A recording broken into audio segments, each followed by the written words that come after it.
السلام عليكم، كي دايرين؟ لاباس عليكم؟ كنتمنى تكونوا بالف خير. مرحبا بكم معايا في فيديو جديد. ان شاء الله غادي ندوز معكم صباحي هذا النهار هذا. هنا اول حاجه بعد ما جمعت الدار وفطرنا جيت هكا باش نشارك معكم الغداء ديالي. وهنا اول حاجه بديت بها اللي هي العجينه.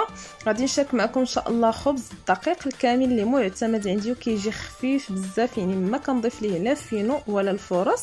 هنا خديت تقريبا 1 كيلو الا ربع ديال الدقيق الكامل بالنخاله ديالو. ضفت ليه هنا شويه ديال الملحه ومعلقه كبيره من خميره الخبز، وكنبقى كنجمع العجينه ديالي بالماء دافي.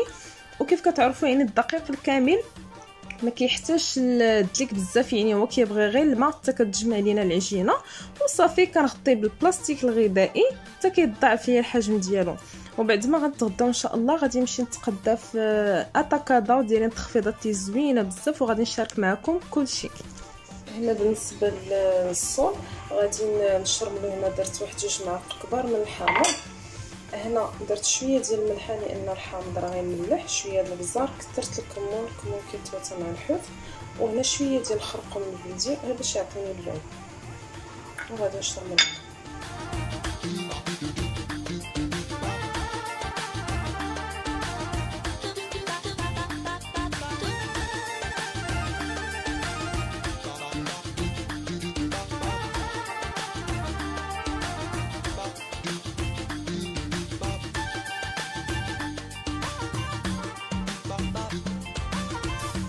هنا جيت باش نشارك معكم سالو. صراحه بهذه الطريقه كيجي بنين بزاف. هنا عندي 4 ديال الدنجالات كنفلحهم على هذا الشكل هذا على 4.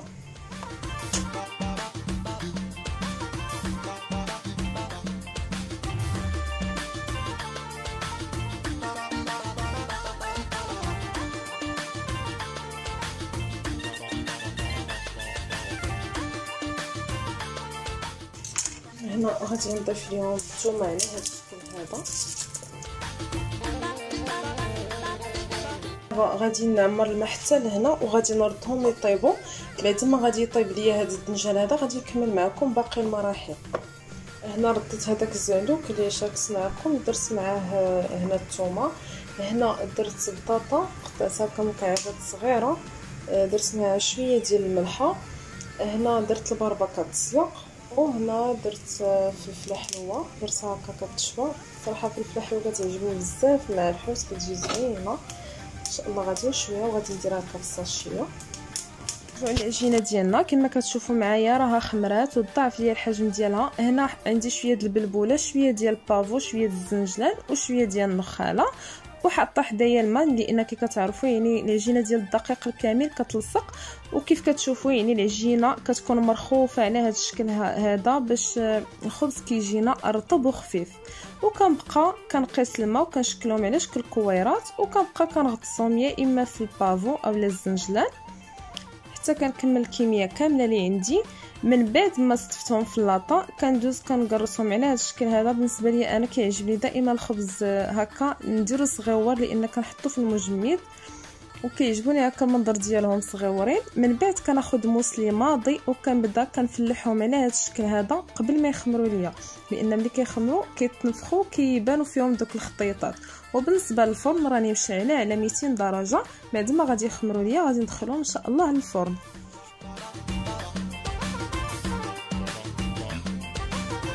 هنا غادي ندوز باش نشرمل معكم البطاطا. هنا خديت واحد المقيله غادي ندير فيها هنا شويه ديال الزبده، تقريبا واحد المعلقه كبيره. هنا غادي نضيف البطاطا.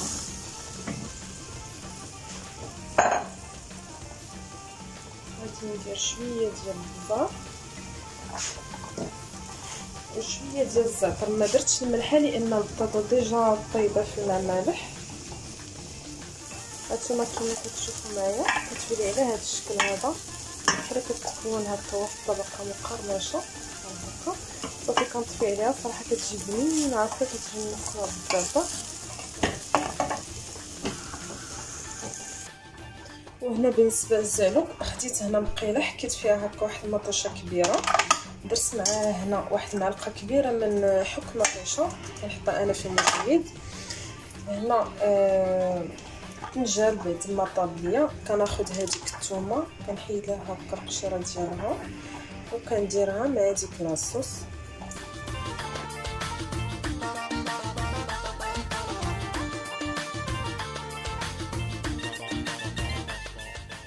صافي دابا غادي نردها باش تقلى ليا مزيان، طيب ليا هاد المطيشه وغادي ندوز باش نقطع الطنجال.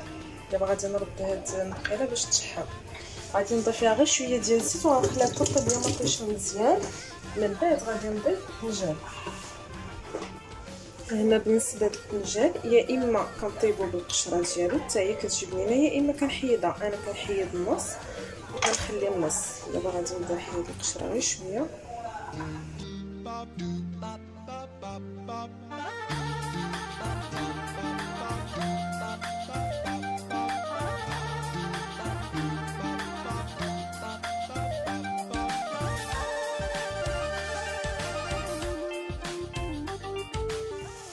هنا بعد ما طابت لي ديك المطيشه مزيان كنضيف عليها داك الدجاج اللي قطعت وكنشحرها مزيان.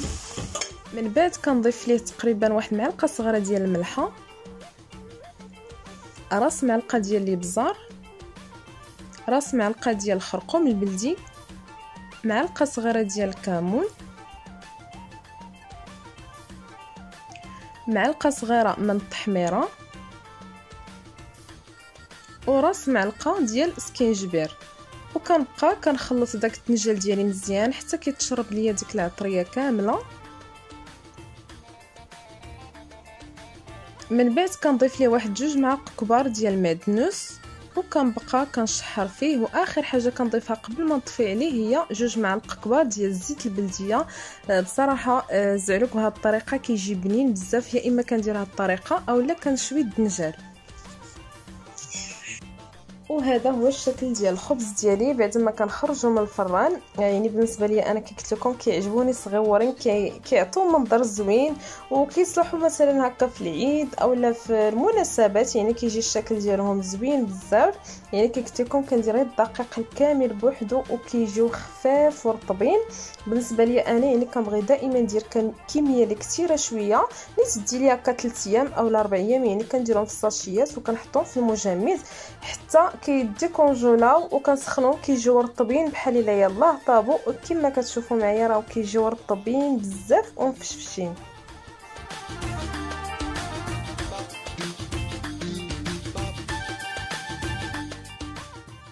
الطبيله ديالي بالنسبه للبربار راني شرملتها، درت ليها شويه ديال المليحه، بزار، معدنوس وبصيله مشلضه. زعلوك اللي شاركت معكم كيجي بنين بزاف، والبطاطا اللي صوتيت مع الزبده. هنا درت سلطه مطيشه وفلفله حلوه مع الربيع والبصيله. هنا صوب سلطه خضراء، درت الخيار والخس والافوكا، وصوبت شويه ديال عصير ديال الليمون بالفواكه وقليت الحوت.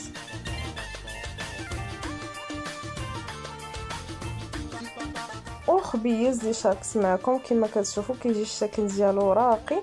وهذه هي غديوه ديالنا وبصحه والراحه.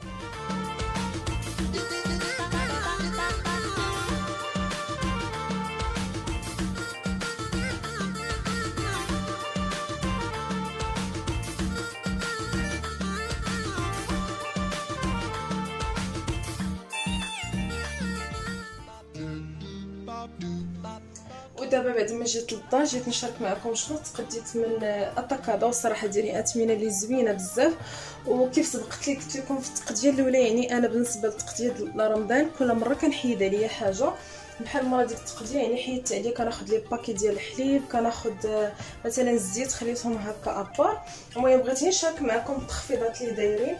كما كتعرفوا الناباج يعني البواطه الصغيره كناخذها ب 15 درهم في الناس اللي كيبيعوا مستلزمات الحلويات. كما كتشوفوا هذه دايرين ليها كيلو ب 15 درهم نيت، صراحه زوينه. كما كتعرفوا يعني كنستعملوه حتى هو بزاف في رمضان، الحلويات لي طارطوليت. وهاد الزبده بغيت نشاركها معكم الصراحه، هاد بيور نيوزيلاند صراحه زوينه بزاف وصفراء. كما كتشوفوا شكرات هذه واحد السيده ملي خديتها عجباتني. كما كتشوفوا راها صفراء، خديت منها جوج. بالنسبه لهادي دايره 40 درهم 500 غرام. وهذا الشوكولا هذا هو اللي كنستعمل انا الصراحه، زوين المذاق ديالو. بالنسبه لهذا كنت كناخذو ب 35 درهم، لقيتو عندهم ب 30 درهم. وبالنسبه لهادو كما كتعرفوا يعني رمضان كنستعملو بزاف الفلون. يعني في الحانوت كتباع يعني غير وحيده كتباع بجوج دراهم. بالنسبه لهذه دايره 31 درهم، فيها 24 حبه، يعني كتقام بحال قلتو ب 28 ريال. وكي كتعرفوا يعني كنستعملوه بزاف في رمضان، يعني في السحور، في التحليات، في الحلويات.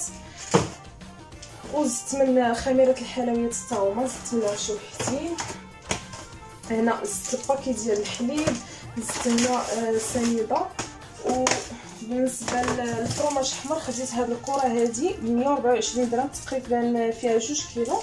ملي غنسالي ان شاء الله غادي نشارك معكم الطريقه باش كنحتفظ به في المجمد.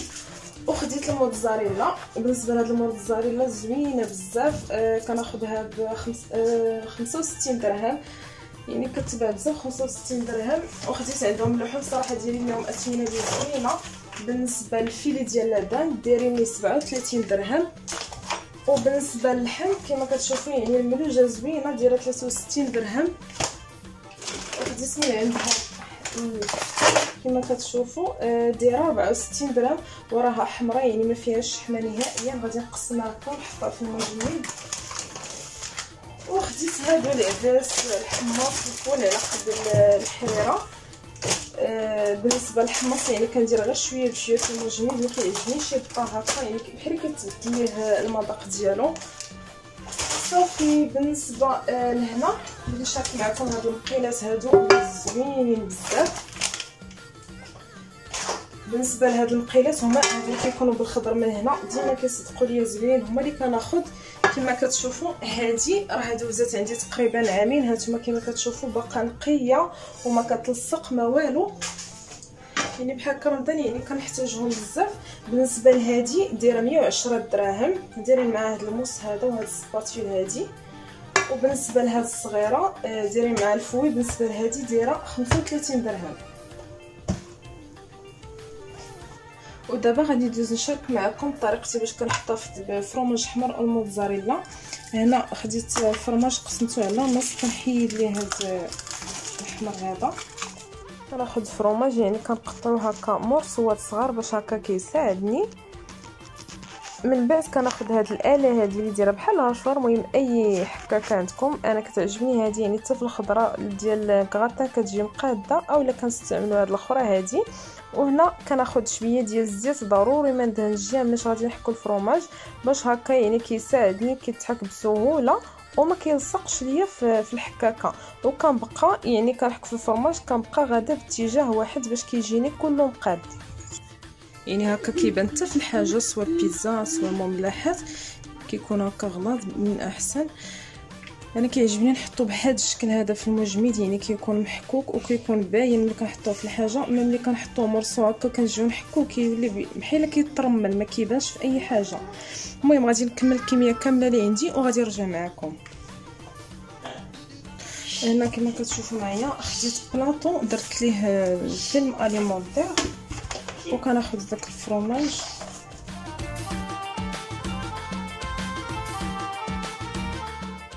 صافي هنا بعد ما كملت الكميه كامله اللي عندي غادي نردو ان شاء الله المجمد واحد نص ساعه حتى يجمد لي على هذا الشكل هذا. باش حتى بالنسبه للموتزاريلا قطعتها رونديلات على هذا الشكل هذا وحطيتها في المجمد باش تشد ليا راسها. باش صافي هنا راه شدو راسهم شويه في الثلاجه.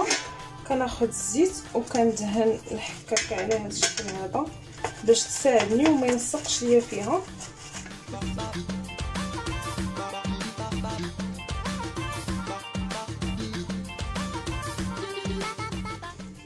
هانتوما كما كتشوفوا معايا صافي ملي كملت الكميه كامله اللي عندي ديال الموتزاريلا. دابا حتى هي غادي نردها، واخا ماما غادي نردها للمجمد باش تشد راسها ونعاود نرجع معكم.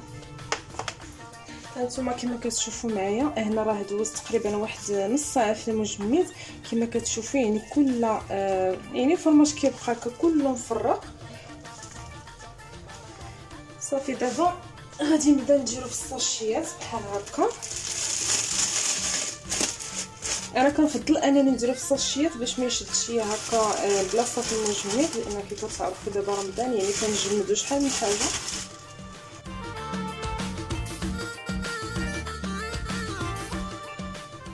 هنا كيف ما كتشوفوا معايا راني قسمت الفرماج هنا على ساشيات. هنا درت الموتزاريلا درت منه 2 ساشيات، وهنا يعني الفرماج قسمته على نص. هنا كما كتشوفوا بالنسبه للزبده قطعتها مكعبات صغيره كما كتشوفوا، ودرت ليها السلوفه على هذا الشكل هذا باش حتى كنحتفظ بها في المجمد احسن. يعني كنبقى نهز المورسون اللي بغيت وكنستعملو، ملي كنبغي ثاني الاخر كنهزو حسن ما تبقى هكا محطوطه في الثلاجه. وبالنسبه للفرماج المهم هذه هي طريقتي انا في التجميد ديالو. صراحه كيبقى حتى العام يعني ما كيوقع ليه والو، وكيبقى معنا يعني دائما، وكيبقى المذاق كما هو. وكان هذا هو الفيديو ديالنا ديال اليوم. كنتمنى انه يعجبكم وتستافدوا منه ولو حاجه بسيطه، والله يدخل عليكم هذا الشهر الكريم بالصحه وبالسلامه وكل ما كتمنوا يا ربي.